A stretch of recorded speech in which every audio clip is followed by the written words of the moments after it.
Seriously, though, we've heard a lot about extremism recently, a nastier, harsher atmosphere everywhere, more abuse and bother boy behavior, less friendliness and tolerance and respect for opponents. All right, but what we never hear about extremism is its advantages. Well, the biggest advantage of extremism is that it makes you feel good because it provides you with enemies. Let me explain.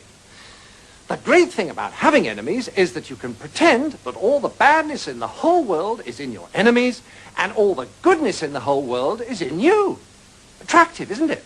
So, if you have a lot of anger and resentment in you anyway, and you therefore enjoy abusing people, then you can pretend that you're only doing it because these enemies of yours are such very bad persons.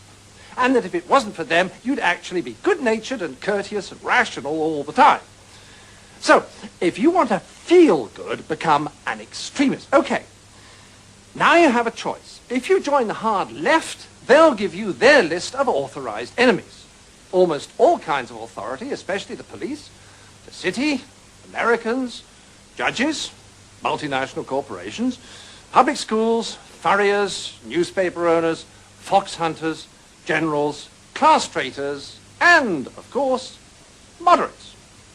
Or, if you'd rather be an extremist on the hard right, no problem, fine, you still get a lovely list of enemies, only they're different ones. Noisy minority groups, unions, Russia, weirdos, demonstrators, welfare sponges, meddlesome clergy, peaceniks, the BBC, strikers, social workers, communists, and, of course, moderates.